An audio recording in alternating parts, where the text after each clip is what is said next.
Bonsoir. Daf Vav Amoud Aleph, Marab Sahim, qui correspond dans l'édition Stenzhals à la page 27, tout en bas de la page, paragraphe He. On avait donc appris que lorsqu'on rentre dans les 30 jours de Pessah, on est déjà dans l'obligation même de faire l'abdikat Hametz.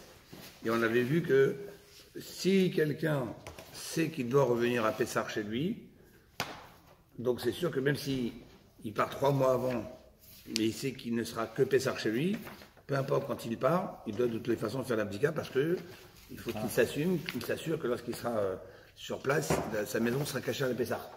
Maintenant, la nouveauté qu'on a appris d'après Rava, c'est que par contre, si quelqu'un est déjà rentré dans la période des 30 jours de Pessah et il n'a pas l'intention de revenir, mais du fait que, d'après Rava, du fait qu'il est rentré dans la période des 30 jours, c'est comme si que le Pessah est déjà tombé sur la personne.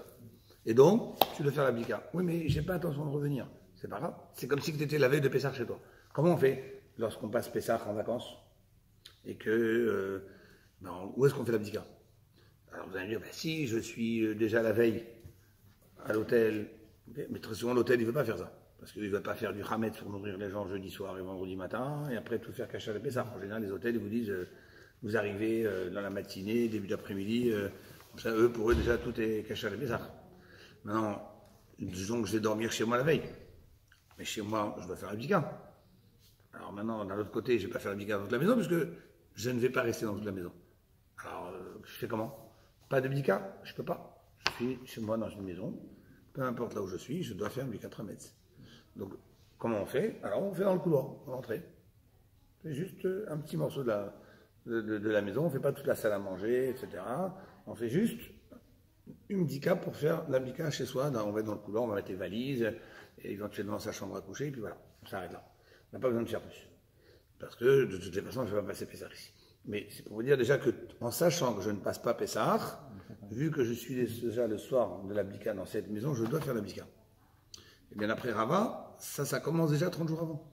Dès que tu es rentré dans les 30 jours, tu vas partir dans un hôtel et tu pars 30 jours avant, tu as pris tes billets, tu t'en vas, tu ne reviens pas Pessah chez toi. Rava, il dit, si tu es rentré, tu as mis un pied dans la période des 30 jours, pour Rava, tu es déjà dans Pessah. Et donc tu dois faire l'abdika avant de partir. Oui, mais je ne reviens pas. C'est comme celui qui fait la veille, ici, qui ne revient pas. Il doit faire quand même parce qu'il est là. Alors il est là pour Rava, c'est qu'il commence déjà 30 jours. L'abdikat, ça implique le nettoyage complet? Non. Non, pas forcément. Non. Mais il est vrai que le nettoyage, il est pour faciliter l'abdikat. Parce que si c'est pendant l'abdikat que vous allez commencer à dire, tiens, il faut ranger ça, il faut enlever ça, il faut nettoyer ça, on n'en finit plus. Bon, il est vrai aussi que le ménage, on fait beaucoup de choses en plus. Comme on dit, la poussière, c'est pas Hametz. Et puis nos enfants sont sortis d'Égypte, donc ça veut dire, on n'est pas là pour être des esclaves à frotter. Bon. Les mamans, elles en profitent pour faire pour une retape. Mais tout sous le tapis. Non, ça, on n'a pas le droit. Parce que ça veut dire que pendant Pessah, vous risquez de le trouver. Ça, on a dit, on n'a pas le droit. Bon, mais ça veut dire que, bon, les gens, des fois, ils se prennent, s'ils ont la force, tant mieux. S'ils ont les personnes pour aider, tant mieux. Mais quand on n'a pas, on fait le cachet, on enlève les grosses choses, on balaye, comme on fait un ménage normal, et puis voilà, on cherche un peu partout qu'il n'y ait pas du Hametz qui va se dévoiler pendant Pessah. L'astiquer derrière, on va derrière, on fait derrière le four, derrière le machin, quoi. Tu vas sortir ton four pendant Pessah, tu as l'intention? Oui, effectivement, si tu as l'intention de sortir ton four pendant Pessah, donc c'est vrai. On sait jamais si tu as mis encore. Et qui va mettre des choses derrière le four? Ça peut être dit c'est en dessous. Ok, mais encore une fois, tout ça on le fait parce que c'est l'occasion de le faire. Mais ceux qui vendent leur maison systématiquement, qui vont chaque Pessah en vacances, oui, il n'y a pas l'asticage de la maison totale. Bon, on a qui va le faire, mais voilà, il faut savoir mettre des limites dans ce qui est obligatoire et ce qui est du plus. Mais dans l'idée, voilà. Celui qui part la veille, qui arrive à l'hôtel la veille, il fait l'abdikat Hametz à l'hôtel? Ah ben, il est obligé. Là où il est, il doit faire l'abdikat Hametz. Et en général, on ne peut pas compter sur les dirigeants de l'hôtel d'avoir mis un chômeur qui a fait l'abdikat dans toutes les chambres. En général, ils ne l'ont pas fait. Sauf si vous dites clairement qu'ils l'ont fait. Mais en général, ils ne l'ont pas fait. Alors, maintenant, on a vu que 30 jours, tu es déjà dans la fête. Alors, la question, d'où ça sort ces 30 jours? Alors, Shimon, t'écoutes? Ani Shelishim Yom Ma Videtayu. Traduction. Alors, Hané, c'est le démonstratif. Hein. Hané, c'est C'est 30 jours. 30 jours. Maï, c'est-à-dire, si on traduit littéralement, Maï quoi? Avis de Taïou, les a fait. Qui les a fait? C'est-à-dire d'où tu les sors? Qui a fait D'où tu les as sortis, d'où tu les as appris?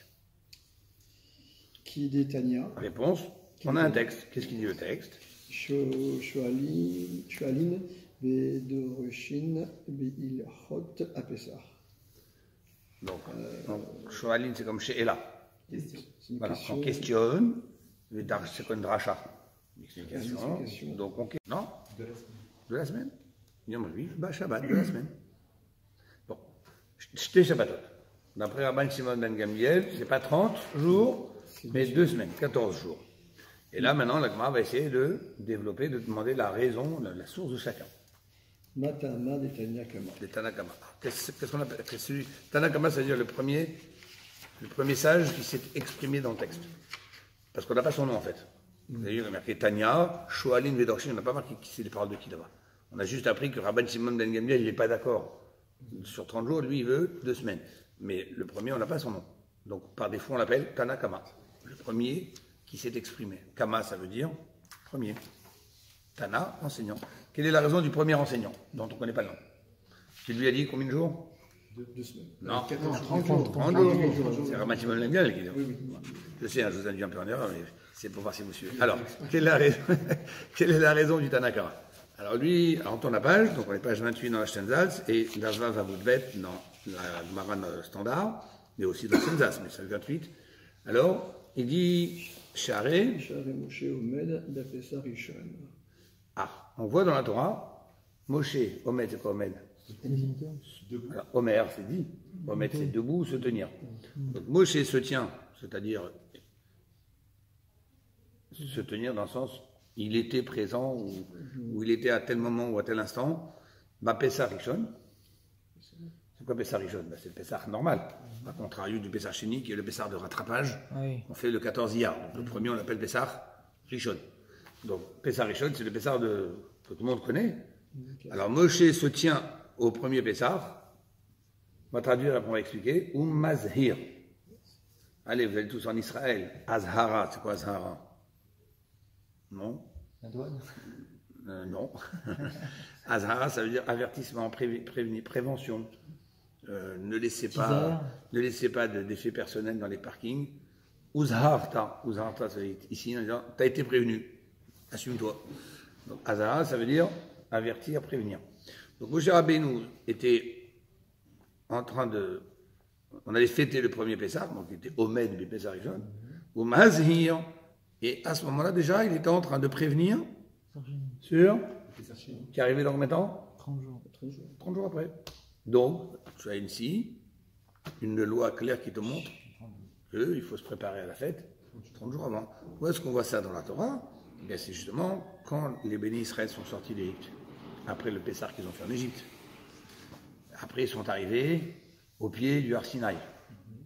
Et là-bas, c'était le mois de Sivan, ils ont reçu la Torah. Après, il y a eu le fameux veau d'or, les tables de la loi qui ont été brisées, le pardon des Juifs qu'il fallait obtenir, 3 fois 40 jours, 40 jours pour les premières tables, 40 jours pour le pardon, 40 jours pour les deuxièmes tables, ça fait 120 jours, on arrive à Yom Kippour. Après, vous allez me construire un sanctuaire, un Mishkan. On construit le Mishkan. Dieu dit l'inauguration du Mishkan se fera Nissan suivant. Donc nous, on est sorti le 14 Nissan. On a fait carrément 1 an dans le désert avec tous les événements. On a fait un cycle complet de l'année. On arrive au Rosh Chodesh Nissan suivant, où là, on fait l'inauguration du sanctuaire. Avec la pchicha, tout ça. Non, c'est peut-être pour ça qu'on fait, mais je ne sais pas si c'était avec que j'en fais. Concrètement, on a presque fait 1 an, à 14 jours près. Finalement, on inaugure le sanctuaire, et on se dit, mais non, nous, on n'a même pas pensé, peuple juif, qu'on allait devoir faire Pessah dans le désert. On n'a pas pensé. On s'est dit, on attend d'abord d'être en Israël. Et Akadosh Baruch Hu leur dit, faites Pessah. Et on ne savait pas encore qu'on allait errer pendant 40 ans. Et pendant les 40 ans qu'on est dans le désert, 0 Pessah. C'est le seul qu'on a fait dans le désert. C'est une des explications pourquoi, quand vous ouvrez le livre Bamidbar, le 4e livre de la Torah, vous voyez qu'il y a un problème d'ordre chronologique. pour Coran, parce que le livre du Sefer Bamidbar, du 4e livre de la Torah, commence par Dieu s'est adressé à Moshe le 2e mois de la 2e année. C'est-à-dire, on a fait donc Pessah, on est sorti, on a fait tout le tour, on a fait 1 an, on a inauguré le temple, enfin le sanctuaire, donc on a fini l'année, et Iyar, c'est le mois qui a suivi, ça s'appelle le 2e mois donc, parce que Nissan c'est le premier, mais il s'appelle de la 2e année, parce qu'on est déjà en train de vivre la 2e année. Donc le 2e mois de la 2e année, donc Iyar, Dieu a demandé de compter les bénis Israël. Et c'est ce qu'il y a au début de Bamidbar. Tous les comptes des bénis Israël, pour la tribu d'un tel, temps, machin, etc. Comment ils se sont disposés dans le camp, etc. Donc ça on est au début de Iyar. On verra si c'était Rosh Chodesh, par choix, enfin on est au début de Iyar. Je tourne 3 parashiot, 3 sidrot dans la Torah. J'arrive dans le Béalotra, et là-bas Dieu a dit à Moshe de dire au béni Israël de faire le Korban Pessah. Lequel? Eh bien, en fait, on a fini le cycle, on a dit, d'un an. On a inauguré le sanctuaire, c'était Rosh Chodesh Nissan. Pendant 12 jours, il y a eu l'inauguration. Parce que chaque chef de tribu a apporté un sacrifice, premier Nissan, deuxième Nissan, etc., jusqu'au 12. Et là, Dieu dit, maintenant, vous allez faire Pessah. Mais ça, c'est en Nissan.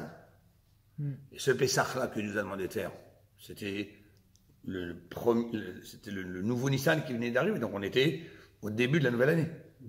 Donc si je dois regarder l'ordre chronologique, Dieu a demandé de faire Korban Pessah en Nissan. Et après, en Iyar, il a demandé de compter les Juifs. Mais dans l'ordre chronologique, on a d'abord la partie où Dieu demande de faire Pessah, et après on a Iyar, où Dieu demande de compter les Juifs. Et pourtant, quand vous regardez dans le Chumash, ils ont été inversés. On commence d'abord, on ouvre le livre Bamidbar par le compte des bénis Israël qui était en Iyar, et 3 parashiot plus loin, 3 sidrotes plus loin, on trouve cette parasha où Dieu avait dit en Nissan qu'il fallait faire comme ça. Et Rachid dit pourquoi la Torah elle a fait exprès ce changement d'ordre. Une des raisons que Rachid évoque, c'est parce que justement c'est le seul Pessah qu'on a fait jusqu'à qu'on soit rentré en Israël. Et pendant les 40 ans qu'on était en Israël, on n'a pas fait comme un Pessah. Et comme c'est pas glorifiant pour le peuple juif de n'avoir fait qu'un seul Pessah pendant 40 ans, Dieu n'a pas voulu ouvrir un livre de la Torah avec quelque chose qui n'était pas glorieux pour le peuple juif. Et pourquoi on l'a pas fait pendant 40 ans? C'est normal, parce que les juifs étaient punis, entre guillemets, c'était une errance, ils devaient mourir, donc c'était pas comme un Pessah, c'est une fête, c'est une libération, etc. Donc il y a eu une contradiction entre Pessah et les années où on était là en train de mourir petit à petit.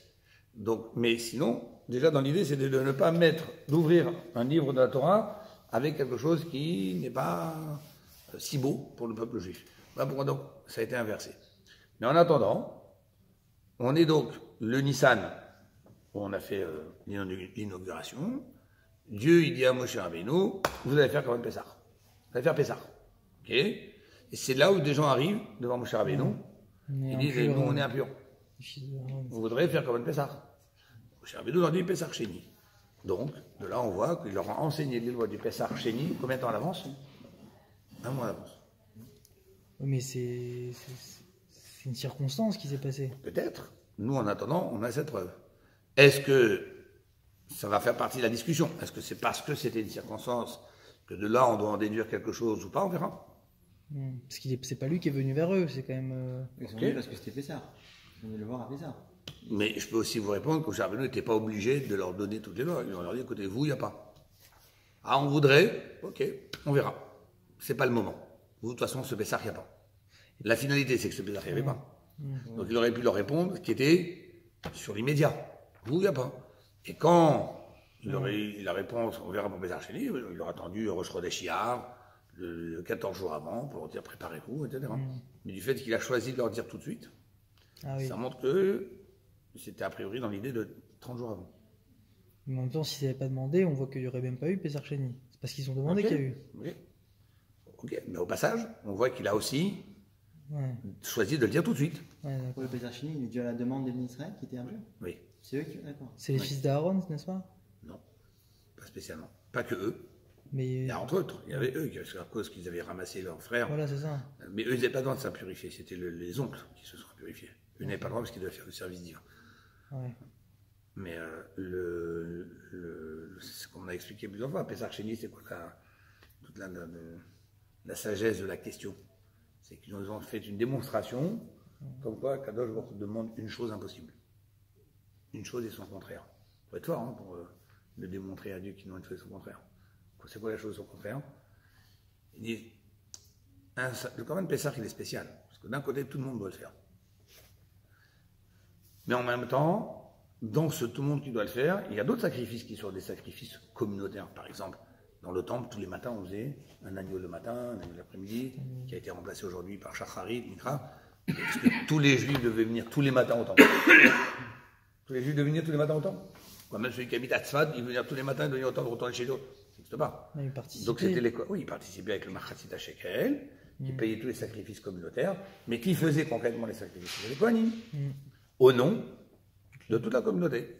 Maintenant, si quelqu'un était impur, est-ce que, quand le Kohen il faisait le sacrifice au nom de toute la communauté, ça comptait aussi pour celui qui était impur? Oui. Lui, il ne pouvait pas venir au temple parce qu'il était impur. Mais le Kohen, quand il le faisait en tant que missionné de la part de qui? De toute la communauté. Donc finalement, un sacrifice communautaire a quand même pour chance que un peut le faire au nom de toute la communauté, pur ou impur. De toute façon, je n'ai pas besoin de venir, il me représente. Korban Pessah. Alors, il y a des autres korbanot qui sont privés.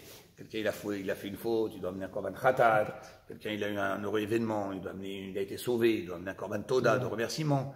Chacun l'amène au moment où il sait qu'il peut l'amener. Si quelqu'un sait qu'il est impur, il va venir aujourd'hui au temple parce qu'il sait qu'il est impur, parce qu'il attend de redevenir pur, et après il amène son sacrifice. Donc, ça peut se gérer. Si c'est un korban personnel, je gère. Quand je serai pur, je l'emmène. J'ai pas une date obligatoire. Si Dieu m'a pas dit ton korban de remerciement, je l'emmène à telle date. Je l'amène quand tu peux. Ok, quand je suis pur, je l'amène.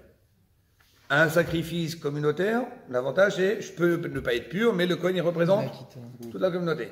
Mais en Korban Pessah, il y a les deux en même temps. C'est-à-dire, c'est un sacrifice qui doit être fait à une date précise, 14 Nissan, c'est imposé par Dieu, il n'y a pas un autre moment. Et en attendant, c'est toute la communauté, donc tout le monde est concerné, mais pas tout le monde est concerné comme la première catégorie, où tout le monde est concerné, mais il y a le Kohen qui me remplace. Tout le monde est concerné, où chacun doit participer concrètement au Korban Pessah, doit manger de l'agneau pascal qui est sacré, etc. Donc, on doit tous être purs, obligatoirement. Il n'y a pas comme dans l'autre, le Kohen il le fait, même si je suis impur, mais ça compte quand même pour moi. Là, non. Il faut que chacun, il participe au Korban Pessah, il mange un morceau. Et pour pouvoir manger un morceau d'un sacrifice, il faut être pur. Donc, c'est une date imposée à tout le monde qui doit être pur en même temps. Et s'il y a des morts, que Dieu il a fait dans le monde, qu'il y a des morts. Et Dieu il fait en sorte qu'il y a des morts, c'est tout le temps. Pas juste comme par hasard avant Pessah qu'il n'y a pas de mort parce qu'il faut que tout le monde soit pur. Donc ça peut arriver malheureusement qu'il y a des gens qui décèdent très proches de Pessah.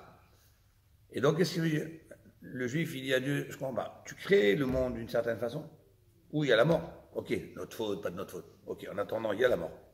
Et tu as décrété que la mort ça rend impur. Mais en même temps, tu dis, tout le monde doit être pur le 14 Nissan. Mais toi, tu continues à faire aussi des gens qui décèdent, parce que c'est lui qui décide. Donc, tu fais qu'il y a des gens qui décèdent aussi proches de Pessah. Et tu leur donnes un ordre aussi que ceux qui sont décédés doivent être pris en main par la Chevra Kadisha, et c'est une mitzvah de les enterrer, de s'en occuper. Donc, tu fais des ordres, et après tu dis maintenant, tout le monde doit être pur pour pouvoir consommer le Korban Pessah. Comment on fait, nous? Donc tu nous mets dans une situation où on n'a pas le choix. Tu nous fais en sorte qu'on a une mitzvah, mais tu sais pertinemment qu'il y en a qui ne pourront pas la faire. Vous voyez un petit peu la question comment elle a été posée? Ça, c'est l'argumentaire que quand ils sont venus pour justement obtenir ça de Moshe et de Azir. Mais pourquoi ils ont négocié Péchar Sheni? Il fallait négocier depuis avoir la mort. Ils n'ont rien négocié. Pour l'instant, ils ont dit on voudrait faire le combat comme tout le monde. Mais l'idée, c'est pas juste. On aimerait nous aussi. Quelqu'un dit t'aimerais, bah t'avais qu'à faire attention. Quelqu'un dit j'aimerais, bah ça fallait pas. Mais là c'est pas que c'est lui, c'est Dieu. Tu nous as mis dans cette situation et pourquoi on doit. Alors la question c'est pourquoi on va être diminué. C'est pas dans le sens bah t'as fauté, c'est ton problème. Non, pourquoi on doit diminuer, c'est pourquoi Dieu t'a fait en sorte que de toutes les façons il y en aura qui passeront à l'as et qui pourront pas faire le combat. Et pourquoi il a pas prévu Pézar, pourquoi Hachem n'a pas prévu Pézar Sheni dans ce cas-là? C'était parce que ça vient de l'homme, c'est ça? Oui. Il y a plusieurs leçons dans Pézar Sheni. Mais la première leçon déjà, c'est qu'à partir du moment où un juif, il pense qu'il est dans une contradiction sincère, là ils sont venus avec une sincérité, Quand un juif il pense qu'il est dans une contradiction et que sincèrement il pense qu'il ne peut pas faire Torah Mitzvot. Dieu, tu me demandes d'être un peuple saint, sage, sacré, qui a un comportement exemplaire, qui fait pas ci, qui fait pas. Mais tu me mets dans un environnement hostile, tu me mets dans un environnement difficile, tu me mets dans un environnement où les gens ils sont là, nous regardent, nous persécutent, nous montrer du doigt, nous embêter. Qu'est-ce que tu veux chez nous? Tu demandes de travailler. Et il faut trimer pour ramener son pain à la maison, et machin, et après tu veux quand même ton étude la Torah. On va comme ça. Tu nous mets dans une situation, on ne peut pas. Alors, Kadosh Baruch Hu leur dit, ne vous inquiétez pas. De la même façon qu'il y a eu ceux de Pessar Sheni qui ont démontré qu'après les choses n'étaient pas compatibles, bah, Dieu leur a sorti un joker. Pessar Sheni. Voilà, il y aura Pessar Sheni. Et il faut, si vous vraiment, mais il faut que ça vienne de vous. Il faut que ce soit vous qui fassiez la demande, qui montrez à Dieu que vous avez envie de cela. Et quand vous diriez à Kadosh Baruch Hu, j'ai très envie, mais concrètement, j'arrive pas. Les solutions, je t'en trouve. T'inquiète pas. Mais Moshe, il a une inspiration divine, c'est ça, pour Pessah Sheni, là que vous dites? Moshe Rabbeinu l'a dit, je vais Demander. présenter votre argumentation devant Dieu. Il est revenu après. Et il leur a dit, à Kadosh Baruch Hu, il a répondu que. Maintenant, il n'était pas obligé de leur dire à ce moment-là. Il pouvait leur dire, écoutez, je vais demander à Kadosh Baruch Hu, attendez, Pessah passe, pour l'instant, vous ne faites pas Pessah. Et on va voir après. De toute façon, la solution n'était pas pour maintenant. Ouais. Et ça peut arriver un cas quand même, quelqu'un qui est impur Pessah, il est impur Pessah Sheni. Alors, ça peut aussi arriver qu'il soit de nouveau impur Pessah Sheni, X raisons indépendantes de sa volonté, mais déjà au moins, là, il ne pourra pas dire, si j'ai raté le premier, il devra faire tout en sorte pour que, écoutez, moi, je n'ai pas pu faire le premier, je ne peux pas m'occuper de cette personne qui est décédée, pas toucher des choses impures, il devra s'organiser. Donc,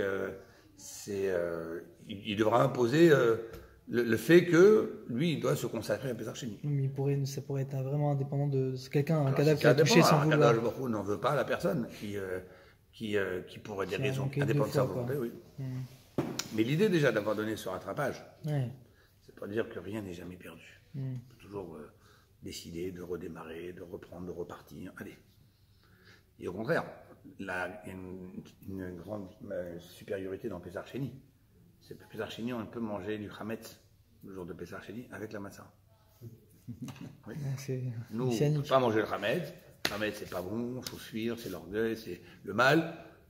Par contre, celui qui arrive à un niveau de Pessah Sheni, il va montrer son amour pour Akadosh Baruch Hu, lui, il peut manger du Hametz, ça ne l'atteindra pas. Bon, des fois, on peut considérer que c'est quelque chose qui est négatif, mais le négatif, on transforme en positif. Bon, ça, c'est toujours le message de la Chassidoute. Bon, revenons à la Gemara. Mais bon, même dans la Gemara, il y a la Chassidoute. Alors, donc, on a vu que Moshe Rabbeinu était en train de dire au Béni Israël, vous devez faire le premier Pessah, Pessah Rishon. Et quand il y a eu ces Juifs qui sont venus demander, il leur a déjà donné la mise à du Pessah Sheni. Donc, on voit qu'il a prévenu 30 jours avant. Et il rajoute une deuxième ligne, chez Nehemar, comme on voit dans le passou clairement. Termine, Shimon. Chez Nehemar, Veyasu, Béné Israël, et Apassar, Meoado. Veyasu, oui. Vayasu, c'est ils ont fait. Veyasu, qu'ils fassent, pareil. Donc, que fassent les Béné Israël et Apassar en son temps. Et Octive, qu'est-ce qu'il y a marqué juste après? Vayehi. Veyi, Anashim, Asher, Ayou. Téméim. Il y a eu des gens qui étaient Téméim, impurs, au contact d'un mort, etc. C'est quoi, etc. Ils sont venus voir Moshe, ils leur ont demandé qu'est-ce qu'on fait, et il leur a donné donc la Gemara n'a pas besoin de raconter toute la suite, mais il met juste l'introduction, comme quoi c'est là où il leur a dit de faire Pessah Sheni. Mais on voit que c'est un mois, il n'y a pas écrit un mois ici, il y a écrit Meoado. C'est 14. Non, le premier passouk, c'est l'ordre de Dieu de faire Pessah, normal, premier. Après, on a les hommes impurs qui sont venus, et qui ont eu la réponse, vous aurez dans un mois, le 14. Hier, donc c'est un mois après. Ah, mais dans le verset, Moshe il dit c'est le 14e, il dit c'est dans un mois. Veilla souhaite Ben Israël Pessah ben Moado. Voilà. Qu'ils fassent le Pessah en leur temps. Voilà. Après, il y a des gens qui étaient impurs. Quand ils ont dit, mais pourquoi nous on ne peut pas faire, qu'est-ce qu'on fait? Ils sont venus quand eux? Le jour de Pessah. Le 14. 14. Nissan. Voilà. Et il leur a dit, vous, c'est dans un mois. Mais mot pour mot, il a dit dans un mois? Ah oui, Pessah, oui. C'est marqué dans la Torah, oui. Il y a écrit dans un mois. C'est marqué clairement où ce sera le 14 juin. Ah, ok. Et c'est bizarre qu'il ne soit pas ramené justement ce verset-là. Non, la Gemara n'a pas besoin de ramener tout le verset. Elle ramène la juxtaposition des sujets, c'est tout. D'accord. Et ils connaissent entre les psaumes. Okay. Ah ben non, c'est une super preuve, ça. Bah, Pour qui? Ben pour le premier auteur de la Mishnah, qui a dit Tanakama. qu'il faut 30 jours. Mais on a Rabban Shimon ben Gamliel qui dit 2 semaines. 2 semaines. Alors maintenant, on va se tourner vers Rabban Shimon ben Gamliel. On va dire qu'est-ce que tu fais? Avant de lui demander d'où tu tires ta preuve, on va d'abord demander qu'est-ce que tu fais avec la preuve du premier avis. Ah ouais. Allez-y, Michel Chavod. Maintenant, vers Rabban Shimon ben Gamliel. Vous voyez comment ici c'est ponctué? Point d'interrogation, point d'exclamation. C'est-à-dire, Rabban Shimon ben Gamliel, alors comment? Qu'est-ce que tu fais avec cette preuve? Il leur répond. Il va te répondre. Ayédé, Démilé, D'épisra. Dépisra. Alors, Aïdé, après que des maérés, qu'il s'agissait, qu'il parlait, qu'il enseignait, mais milé les sujets de Pessah, c'est-à-dire plus que déjà, il a parlé de Pessah, il est en train de leur dire qu'il faut faire le premier Pessah.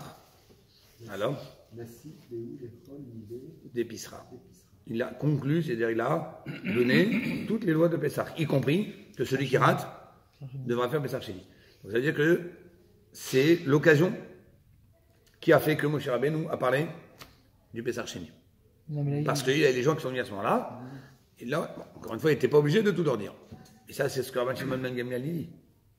Lui, comme il parlait de ça, donc il leur a parlé aussi de Pessah. Mais c'est pas une preuve comme quoi dans toutes les fêtes, ce sera pareil. c'est-à-dire que là, il ramène les halachot de Pessah Sheni à Pessah globalement. Il dit qu'il leur parlait de Pessah, Donc, entre il aura autres de aussi- Pessah Sheni. Voilà, il aura aussi dit que celui qui rate le premier devra faire le deuxième. C'est ça. Mais c'est parce qu'il était déjà en train de parler de Pessah. Ouais. Mais c'est pas dit que, à une autre fête, Mm. il aurait dit 30 jours Et avant. parce que là, ça veut dire qu'on ne distingue pas Pessah Sheni de Pessah. C'est quoi on dit ça? J'ai l'impression que dans cette réponse, on dit qu'il leur parlait de Pessah, donc entre autres de Pessah Sheni. Puisque déjà il a parlé de Pessah Ouais. du premier, Mm. donc il a donné toutes les lois, y compris C'est le Pessah Sheni. celui qui ne pourra pas faire le premier devra faire le deuxième. C'est ça. Mais ce qui veut dire que ce n'est pas, tu ne peux pas déduire de là, d'après M. Gamliel, que c'est une règle Ouais. pour toutes les autres fêtes. Là, c'était cette occasion qui a fait que. Comme ce que vous avez voulu dire tout à l'heure. Alors maintenant que lui, il a répondu pourquoi l'argument du premier n'est pas convaincant pour lui, parce qu'il dit que c'était une opportunité qui s'est créée, maintenant on va se retourner vers Rabban Shimon ben Gamliel. Donc l'autre, on a donné sa preuve, et Rabban Gamliel a donné son argument pourquoi il n'est pas convaincu par sa preuve. Ok, le dossier du premier sage Voilà. est fermé. Il a sa raison, et Rabban Gamliel dit pourquoi il ne veut pas penser comme lui. Maintenant, on passe au dossier de Rabban Gamliel. Mais c'est pas très fort quand même comme contre-argument. Mais justement, c'est la Suisse que Pourquoi c'est pas très fort expliquer son On argument. veut dire c'est une circonstance, ça casse pas totalement les choses quoi. Mais encore une fois, une preuve doit être incontournable. À partir du moment où j'ai une autre façon d'expliquer un événement que par rapport à la preuve que je suis en train d'essayer d'amener, c'est plus une preuve. Non mais un contre-argument serait de dire la preuve que pour Sukkot ça marche pas, il n'y a pas ça. Ou pour une autre fête, il n'y a pas ça. Donc on voit que là, clairement, c'est jamais ce cas-là pour d'autres fêtes, donc il n'y a pas 30 jours. Donc il n'y a pas 30 jours. Donc je vais te trouver 14 jours. Ah. Allez, comme il a dit, c'est la suite. Convaincante. Allez-y. Allez, Youssef, Yitzhak, à toi. Et dire Bémélé. Non, tu en as répondu, ça c'est le contre-argument de Rabban Shimon ben Gamliel. Puisqu'on va être ça. Donc, Le rabbin Shimon ben alors, Gamliel. Maï Tama, dit Rabban Shimon ben Gamliel pour l'interrogation, quelle est Chéaré. Tama, la raison. Maintenant, on ouvre le dossier de Rabban Shimon ben Gamliel. Toi, Rabban Shimon, tu dis 14. 14 jours de Shabbatot. Quel est ton appui? Chéaré Moshe Omed Berosh Achodesh Umazir Al Apessa. Apessa Shelema. Voilà, chez Neymar, c'est la preuve. Et déjà, c'est quoi la preuve pour lui? Enfin, c'est la preuve écrite. Mais c'est quoi le raisonnement? Moshe Omed Berosh Chodesh. Il était debout. Omed, c'est pas toujours debout, hein, c'est se tenir. Ah, il s'était. Moshe se tenait à Rosh Chodesh ou Mazhir à la Pessah. Quand est-ce que Moshe Rabbeinu Averti de Pessah. nous a dit en Égypte qu'on devait faire le premier Pessah en Égypte avec badigeonné, le sang sur les linteaux, comment en Égypte? Je fais ça. C'était Rosh Chodesh. Et donc, il a fallu faire après 14 Nissan, donc 2 semaines. Mais Oui, allez-y. mais payer le choix, il aurait peut-être aimé le dire avant, mais là, Vous allez peut-être le dire après aussi. ouais, On va voir. c'est une circonstance aussi. Ouais, C'est un cas à part, quoi. C'est bien pour ça que le Tanakama, il peut aussi continuer à tenir ce qu'il a à Ouais, tenir. c'est ça. Donc c'est parce qu'en fait, il y a une faiblesse dans la preuve de chacun. C'est moins une circonstance que tout à l'heure. quand même. Oui, on va voir. En attendant, il amène la preuve comme quoi Moshe Rabbeinu a donné les lois de Pessah 14 jours avant. Chez Nehemar. Shelema Achodesh Azé Lechem Rosh Chadashim. Donc déjà, c'est marqué à Chodesh Hazeh Lachem. La première mitzvah qu'on a reçue en tant que peuple juif, c'est laquelle? Naomi, là, franchement. La Naomi. Comptez les mois. Comptez les mois. Et ça, on l'a reçu en Égypte. Après, une fois qu'on a eu le calendrier à faire, on savait que ça c'était Nissan. Hein. Après, Dieu nous a dit maintenant que ça c'est Nissan, 14 Nissan, il faudra faire Pessah. Il fallait d'abord savoir qu'il y a un mois. Et que, une fois que j'ai considéré ce mois-là, c'est un mois, je sais que c'est le 14e jour de ce mois qu'il faut faire quelque chose. Mais je ne peux pas dire 14e jour d'un mois si je ne connais pas encore la règle des mois. Donc ça, on l'a reçu en Égypte. Le fait de compter le calendrier hébraïque. C'est pour ça que c'est toujours très important que dans notre vie, tout doit être axé autour des dates hébraïques. Les dates civiles, c'est bon pour les papiers, c'est bon pour l'administratif, mais ça n'a aucun incident dans notre vie. Jamais. Je crois qu'il ne faut pas écrire les mois en chiffres. Il y a encore des rigueurs qu'on peut s'imposer en plus, mais déjà, la première mise qu'on a reçue, vous, peuple juif, vous êtes liés avec le calendrier hébraïque. Donc c'est dur à enlever des esprits. Je vous le répéter, il y en a qui disent non, c'est l'anniversaire civil, c'est. Bon, ça, mais bon, à force de le dire. On m'a dit, c'est quoi ton vrai anniversaire? Ah oui, voilà, il commence, oui. Il faut faire les deux. Il faut faire les deux. Mais qu'est-ce qu'on répond à ça ne vaut rien à l'Alpitora. Cette date, elle est rien. C'est comme si vous étiez une date de quelque chose qui n'existe pas. Vous êtes né quel mois de l'année? Novembre. Ok, imaginons maintenant vous allez essayer de faire votre anniversaire en mars. Ça vaut quelque chose? Bon, alors comment vous allez faire la date civile, qui n'est pas la date hébraïque, c'est comme si vous avez fait en mars, c'est pareil. Vous allez dire, voilà, je vais faire les deux. Pour nous, c'est facile, c'est plus pour les enfants que c'est compliqué. Enfin, pourquoi? Parce qu'ils connaissent leur date et voilà. Mais ils doivent connaître leur date en hébreu. Ils la connaissent aussi. Et c'est quand on leur demande leur date civile, ils disent attendez, je dois réfléchir. C'est l'inverse. Un jour, on m'a dit c'est quoi ton vrai anniversaire? Quand j'ai donné mon anniversaire hébraïque, on m'a dit mais c'est quoi ton vrai anniversaire? Ils voulaient la date. Je comprends pas la question. Ouais, c'est ça. Mais qu'est-ce qu'on explique à quelqu'un? On lui dit que c'est par rapport à l'acrobate, cette date-là, que c'est n'importe quoi de penser comme ça, ou c'est... C'est une convention que se sont fait les non-juifs entre eux pour démarrer un nouveau calcul. Ils font les conventions qu'ils veulent. Les Chinois aussi ont fait leur calendrier, ça doit avoir un impact sur moi. Alors ok, moi j'habite en France, et la France, elle a été dominée par la religion, des cas, tout ce que tu veux. Mais c'est une convention qu'ils se sont fait entre eux. En quoi ça me concerne? En quoi ça me concerne? En plus, ils ont un bug de 4 ans, je crois. Ouais. Un bug de 4 ans. Bon, sans rentrer dans tout ça, mais peu importe, c'est une convention. Voilà, c'est une convention. On continue. Urtiv Dabiru El Kol, Adat Israël, les morts, Be'ashor, la Chodesh Hazeh, Veikru Laem, Ish, C'est Devet Avot. Point. Etc. Qu'est-ce qu'il amène ici comme preuve? Dieu dit à Moshe, ce mois-là, c'est le premier des mois de l'année. Et juste après, il est marqué, dans le même sujet, dit aux Israël de se préparer pour Pessah. Comment? Le 10 du mois, ils devront déjà prendre le mouton, le garder au pied de leur lit, vérifier qu'il n'a pas de défaut, mais tout ça pour le préparer pour un Pessah. Donc quand est-ce que les Juifs ont été avertis de commencer à se préparer pour Pessah? C'était Rosh Chodesh Nissan. Il n'y avait pas de calendrier avant. Et ils venaient le faire. Ben voilà, donc c'est pour ça que c'était que 2 semaines. Pourquoi 2 semaines? En attendant, j'ai pas de preuve, comme quoi il y a plus d'ailleurs. Ah si, il a ramené ta... Et si Dieu l'avait voulu un mois, ben, il aurait commencé un mois avant. Ouais, d'accord.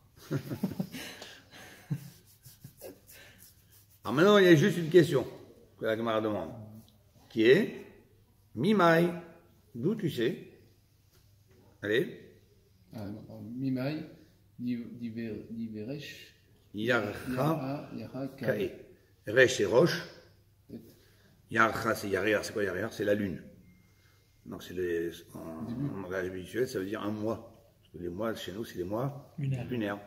Donc là, on traduit Rosh Yarcha, au lieu de dire tête de lune, on va traduire début du mois. Donc d'où tu sais, Mi-Ma, et d'où tu vois dans ce verset, des Beresh Yarcha, que c'était au début du mois Kae qu'il se tenait. C'est-à-dire, d'où tu sais que Moshe Rabbeinu, il a transmis au Béné Israël à Rosh Chodesh. Peut-être Dieu s'est adressé à lui, Rosh Chodesh, ça c'est indéniable. Pourquoi? Parce que c'était quoi le pasouk? Comment Dieu a commencé à dire à Moshe Rabbeinu, Achodesh Azeh Lachem Rosh Chodashim. Ce mois-là, c'est la tête des mois. Dieu ne va pas dire à Moshe Rabbeinu que ce mois-là, c'est la tête des mois si on est déjà le 4 ou le 5 du mois. On sait que si Dieu lui a dit, il a dû lui dire au début du mois. Et d'ailleurs, quand il y a marqué Achodesh Hazeh, il y a une allusion, comme quoi Moshe Rabbeinu a eu du mal, entre guillemets, ce qu'on peut appeler du mal pour Moshe Rabbeinu, de comprendre comment devait être le croissant de lune apparent, à quelle taille il devait être apparent pour considérer que c'est le nouveau mois. Et donc, il te cache ça. Il a eu du mal, entre guillemets. Qu'est-ce que il a eu du mal? Et Dieu lui a montré le croissant de lune. Il a dit, voilà, ce croissant de lune, cette taille-là, c'est Rosh Chodesh. À Chodesh, Azé. Quand on dit Azé, c'est qu'on peut le montrer du doigt, on peut le viser. Et juste avant, la lune, elle n'est pas visible, c'est ça? Non. Donc Rosh Chodesh, c'est dès qu'on commence à voir un peu la lune. Oui. Et on se pose la question, si je la vois un tout petit peu, est-ce que ça suffit ou pas? Est-ce qu'il faut déjà la voir en bonne partie, ou est-ce que c'est un demi-croissant, c'est un croissant entier? Il a dit Azé, comme ça c'est bon. Il a dit Azé, comme ce que tu vois là maintenant. Bon, c'est pas. Donc c'est sûr que la Kadosh Baruch Hu lui a parlé quand? Le jour J. Rosh Chodesh, Ouais. le jour J, voilà. Mais Maintenant, la question c'est, la Gemara demande, peut-être c'est 4 ou 5. Quand il peut-être c'est 4 ou 5, c'est pas, peut-être c'est le 4 ou 5 où Dieu lui a dit regarde la lune. Sinon on va pas savoir quand est-ce qu'il faut faire Rosh Chodesh. Donc, mais peut-être que Moshe Rabbeinu n'a transmis que le 4 ou 5 pour les lois de Pessah.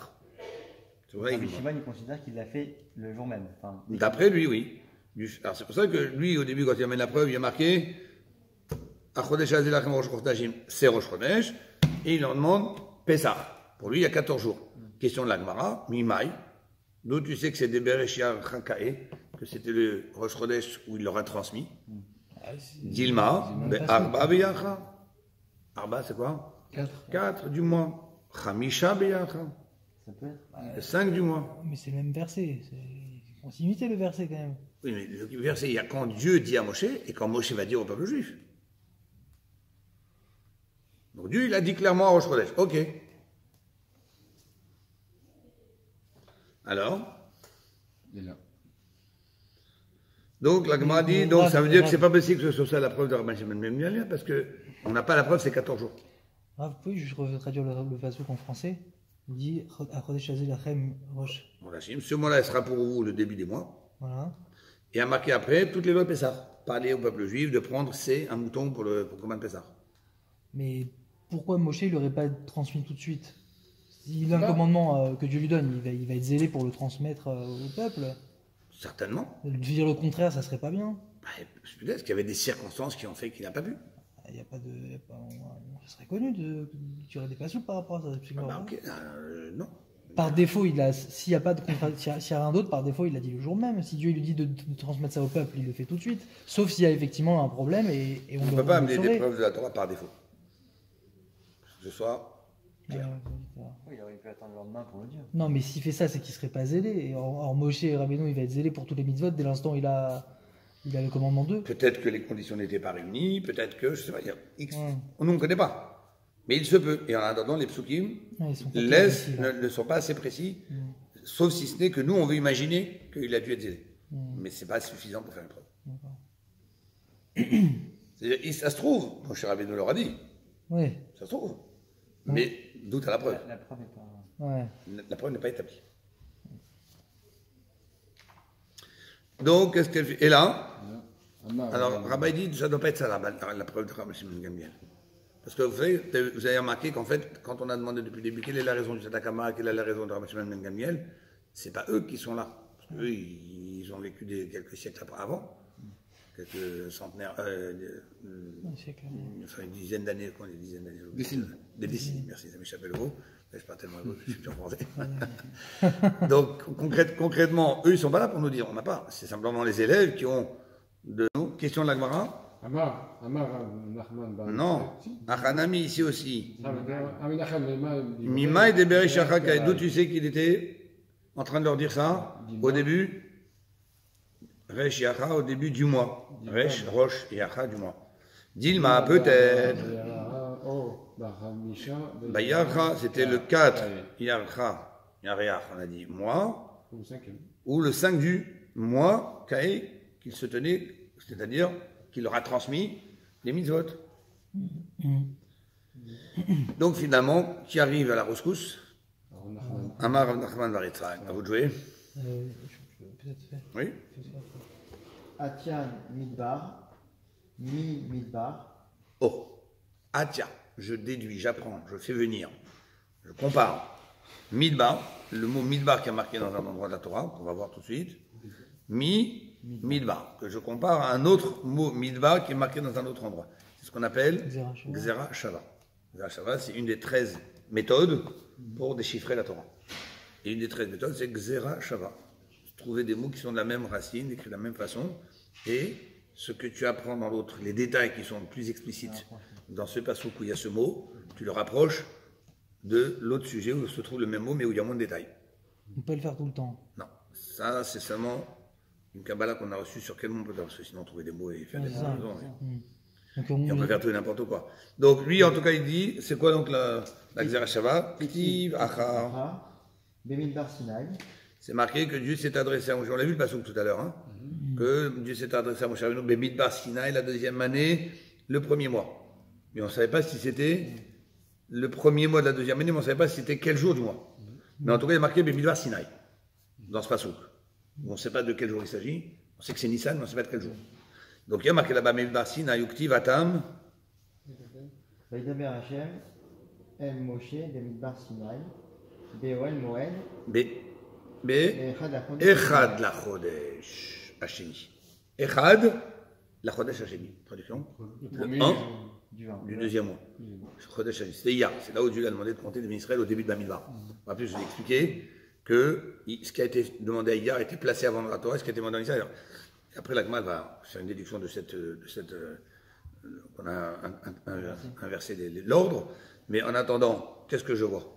Il y a ici Bamidbar Sinaï, au sujet du Korban Pessah que Dieu leur a demandé de faire dans le désert. Il y a marqué Bemidbar Sinaï. Mais là-bas, je ne sais pas de quel jour du mois il s'agit. Je sais que c'est Chodesh Harishon. Je sais que c'est le premier mois de l'année, donc c'est Nissan, ça je sais. Mais quel jour du mois, je n'ai pas. Mais je vois qu'au début du Bamidbar, au sujet du compte d'Israël, il y a marqué que Bemidbar Sinaï, Be'echad la Chodesh Hasheni.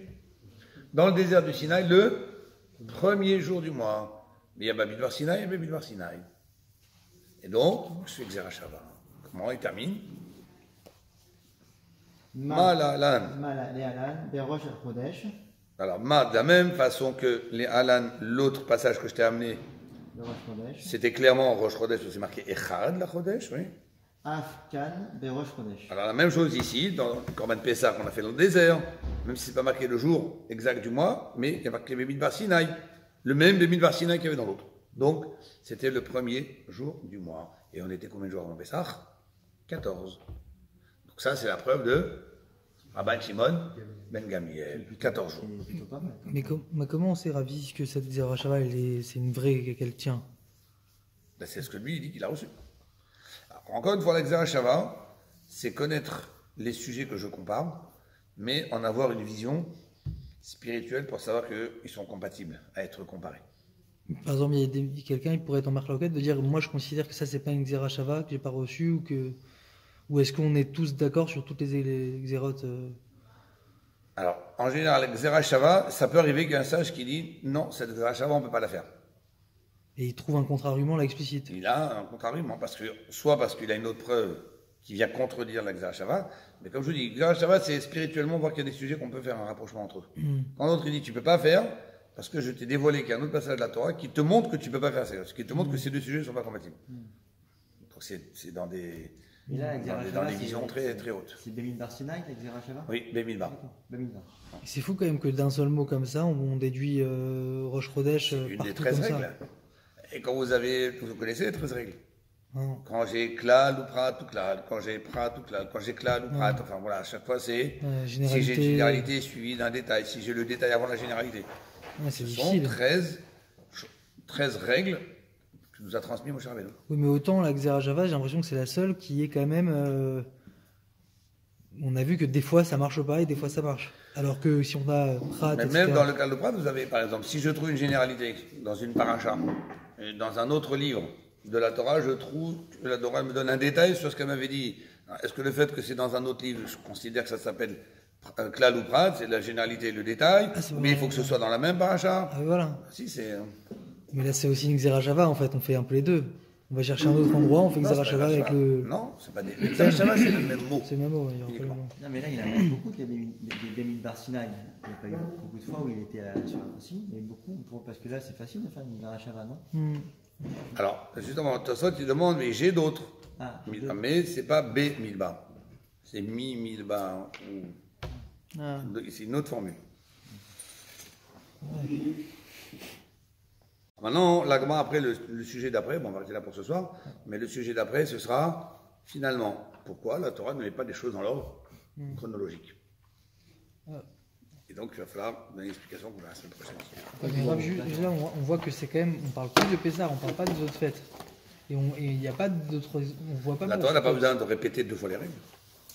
Oui, mais il n'y a pas dans l'histoire, on voit pas que Moshe Rabbeinu il a expliqué les règles de Sukkot un mois avant. Pourquoi on extrapole aux autres fêtes là? Parce que la Torah me dévoile la règle une fois, ça suffit. On doit comprendre. Pourquoi penser Pessah, c'est la première, que c'est que Pessah? Donc ça veut dire que dans ce cas-là, si c'est une halakha, C'est ça. non, ça finit encore. C'est une halakha maintenant de parler de faire des dvars ou des lois avant. La halakha, quand 30 jours avant une fête. Donc ça veut dire a priori. À se préparer à la fête. Donc ça veut dire a priori, Moshe Rabbeinu, il faisait un mois avant Sukkot, il a préparé Sukkot avec le. C'est obligé d'être écrit. D'ailleurs, le rabbi, il y a une vidéo du rabbi. Peut-être j'enverrai sur le groupe. Le rabbi dit comment on est un mois avant Pourim, on ne voit pas sur les visages des gens. Ouais. Je vois que vous le dites ça aussi.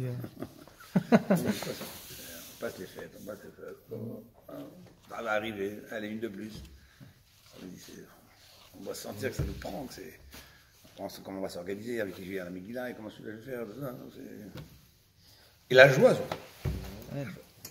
ce qui serait beau, c'est pas convaincu. Ce qui serait beau, c'est d'avoir ça un mois avant Purim Katan.